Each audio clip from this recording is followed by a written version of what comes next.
As our lives evolve, as our experiences accumulate, the way we look at life changes.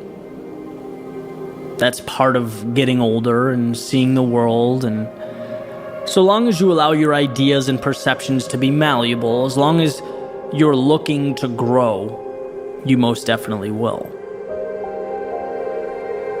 And for me, one area that has truly transformed is my relationship with luck. What it means, how it's relevant, and most importantly, what do I do about it?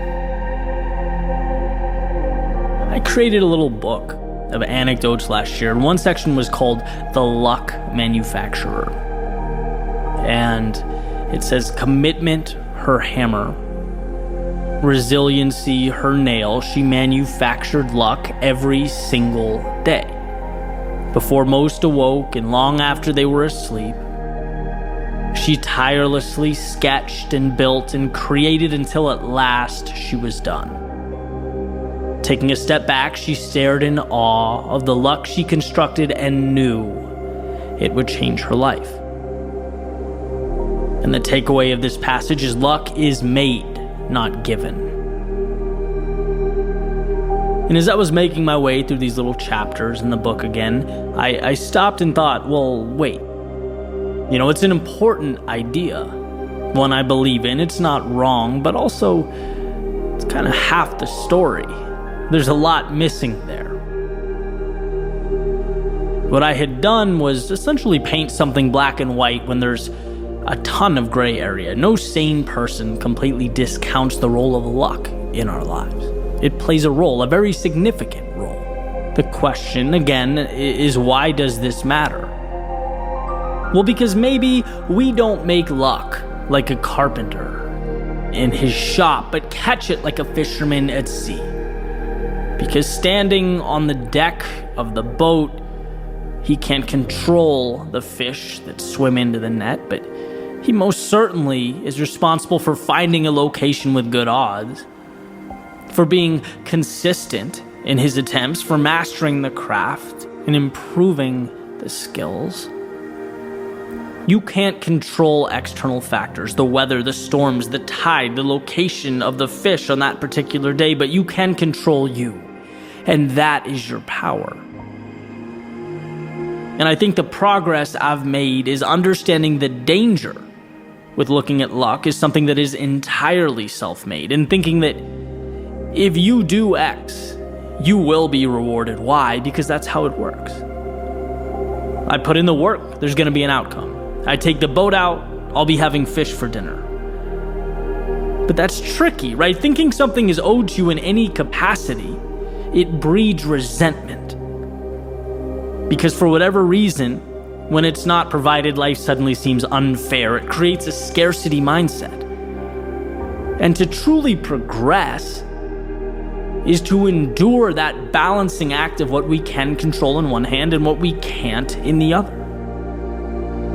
That quote, you can't control the wind, but you were given the power to adjust your sails accordingly. And for those who hang in there and adapt long enough, well, it seems as though luck tends to find them at some point. And this occurrence it seems to unveil itself in a million different ways, example after example everywhere you look, right? Yesterday I was reading John Adams' biography. Those of you who like history will enjoy this, kind of making my way through the American presidents. And just started, John Adams being one of the greatest minds behind America's founding. And, what's obvious, as I'm sure you'll all remember from history class, is the extent to which the French helped bring America to victory. I mean, without the French, most historians say that the war doesn't end the way it did. And you'll see my point here in a second, I promise. This won't be American History 101, but the idea is it's very easy to take this info in, to be an observer from the outside looking in and say, the Americans were lucky. They were lucky to have French support, to have been supplied much-needed resources. They were lucky that the French fleet arrived from the West Indies to Yorktown, Virginia, just in time to block the British in and ensure their surrender. I'd say there's certainly some luck there. But isn't that half the story? Right? How about the courage it took the founding fathers, with everything to lose, with death assured if they failed, to stand up to a king. Or colonists with no military experience to go toe-to-toe with the most powerful military in the world, to adapt and utilize the minimal resources they had, to think enough of their pursuit to travel to France to request support, to scrap together a win in Saratoga to be considered just legitimate enough to obtain some international recognition. So the idea is yes, they were lucky.